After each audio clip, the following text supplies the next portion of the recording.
আপনার কাছে যদি একটা সঠিক আইডিয়া থাকে এবং পকেটে 5 অথবা 10,000 টাকা থাকে, সেটা দিয়ে কিন্তু আপনি একটা ব্যবসা চালু করতে পারবেন। আর সেটা যদি আপনি সঠিকভাবে রোল করতে পারেন তাহলে একসময় লাখ টাকারও ব্যবসা হবে। আমি আমার একটা ব্যর্থতার গল্প বলি। অনার্স ফার্স্ট ইয়ারে থাকতে আমি 5,000 টাকা ইনভেস্ট করেই একটা টি শার্টের ব্যবসা শুরু করি। সেখান থেকে প্রতি মাসে বেশ ভালো টাকা প্রফিট হচ্ছিল, কিন্তু সঠিক স্ট্র্যাটেজি আর গাইডলাইন না থাকার ফলে মাত্র 6 মাসে সেই ব্যবসাটাকে আমাকে বন্ধ করে দিতে হয়। আমি এটা নিয়ে যখন চিন্তা ভাবনা করছিলাম, গবেষণা করছিলাম, তখন আমি একটা বই পড়ছিলাম, সেটা হলো স্টিভেন বাটলারের লেখা the diary of a CEO. এবং এই বই থেকে আপনাকে আজকে আমি 3টা এমন স্ট্র্যাটেজি শেয়ার করব যেটার ভিতরে লাস্টেরটা আমি নিজের জীবনে অ্যাপ্লাই করতেছি এবং ভালো রেজাল্ট পাচ্ছি। 1 নাম্বার, আপনার 5টি বালতি সঠিকভাবে পূর্ণ করুন। 1 নাম্বার বালতি, ইয়োর নলেজ। আপনি কি কি জানেন সেটার উপরে নির্ভর করে আপনি পরবর্তী স্টেপ কি নেবেন, আপনি কি কি কাজ করবেন, সব কিছু। 2 নাম্বার, ইয়োর স্কিলস। দ্বিতীয় বালতিটা কিন্তু অনেক ইম্পর্টেন্ট। আপনি অনেক কিছু জানলেন বাট আপনার ভিতরে কোনো দক্ষতা নেই, আপনি কোনো কাজ করতে পারেন না, তাহলে কিন্তু হবে না। 3 নাম্বার বালতি হলো ইয়োর নেটওয়ার্ক।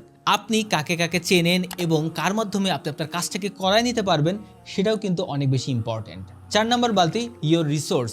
আপনার কাছে কি কি আছে, কি কি জিনিস ব্যবহার করে আপনি আপনার জীবনে অথবা ব্যবসায় এগিয়ে যেতে চান। ধরেন আপনার কাছে অনেক টাকা আছে, অথবা আপনার কাছে একটা সুন্দর দোকান আছে, অথবা আপনার কাছে এমন একটা প্রোডাক্ট আছে যেটা বিক্রি করে আপনি প্রফিট করতে পারেন, তো অবশ্যই এই দিকেও আপনাকে খেয়াল রাখতে হবে। 5 নাম্বার বিষয় হলো রেপুটেশন, যেটাকে আমি সব থেকে বেশি গুরুত্ব দিই এবং বাংলাদেশের মানুষ যেটার ভয়তে অনেক সময় কোনো কাজই করতে পারে না। এই বইতে কিন্তু স্টিভেন বাটলার খুব সুন্দরভাবে বলেছেন যে আপনার এই 5টা বালতি কিন্তু আপনার জীবনে অনেক বেশি গুরুত্বপূর্ণ। আপনাকে আপনার নলেজটা ঠিক করতে হবে, আপনার স্কিলস ঠিক করতে হবে, আপনার নেটওয়ার্ক ঠিক করতে হবে, আপনার রিসোর্স ঠিক করতে হবে এবং তারপরেই আপনার রেপুটেশনটাও ঠিক করতে হবে, তাহলে যে আপনি মোটামুটি লাইফে একটা পর্যায়ে পৌঁছাতে পারবেন। 2 নাম্বার, নিজের প্রথম ভিত্তিকে সবসময় অগ্রাধিকার দিন। এই অধ্যায়ে লেখক বিশ্বের অন্যতম ধনী ব্যক্তি ওয়ারেন বাফেটের খুব জোস একটা গল্প শেয়ার করেছে। আমি আমার মতো আপনাদের সাথে শেয়ার করি।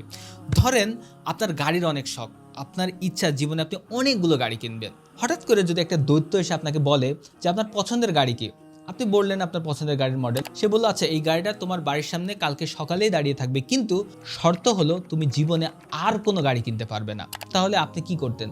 ওই গাড়িটা অবশ্যই যত্নে রাখতেন, কোনো সময় যদি দাগ পড়ে যায় তাহলে মেকানিকের কাছে নিয়ে যেতেন, ঠিক টাইমে আপনি তার মোবিল চেঞ্জ করতেন, এক কথায় আপনি যত্ন নিতেন। আমাদের শরীরটাও কিন্তু সেম একই একটা জিনিস।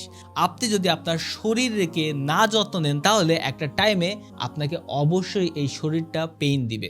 এবং এই অধ্যায়ে খুব জোস একটা কোটেশন আছে, যারা ভাবে তাদের শরীর চর্চার কোনো সময় নেই তারা একদিন অসুস্থতার জন্য সময় বের করতে বাধ্য হবে। এবং এখান থেকে আপনার জীবনের সব থেকে বড় লেসন কি হবে জানেন? আপনার শরীর যখন সুস্থ থাকবে তখন আপনার ব্যবসা, টাকা পয়সা, ফ্যামিলি সবকিছু ভালো লাগবে।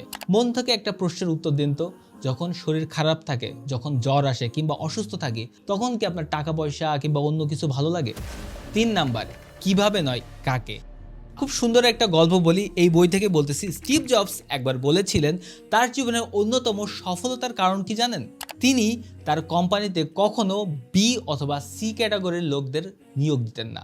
তার কথা হচ্ছে আমি এ ক্যাটাগরির মানুষকে নিয়োগ দিব এবং নিয়োগ দেওয়ার পরে আমি এই বোকামি করবো না যে তার কাছে জিজ্ঞেস করবো যে এই তুমি কাজ করছো কিনা, এইটা করছো কিনা, ওইটা করছো কিনা। আমি বরঞ্চ তাকে জিজ্ঞেস করব আমার কোম্পানিকে আমি আরও ভালোভাবে কিভাবে চালাতে পারি। তো ভাই, যারা ছোট উদ্যোক্তা আছেন কিংবা যারা নতুন করে শুরু করছেন অথবা যারা অলরেডি ব্যবসা করতেছেন, ভাই আপনার জন্য খুব বড় একটা অ্যাডভাইস, ভাই কখনো বি অথবা সি ক্যাটাগরির মানুষ দিয়ে কাজ করাবেন না। অলওয়েজ এ ক্যাটাগরির মানুষের পিছনে ইনভেস্ট করুন।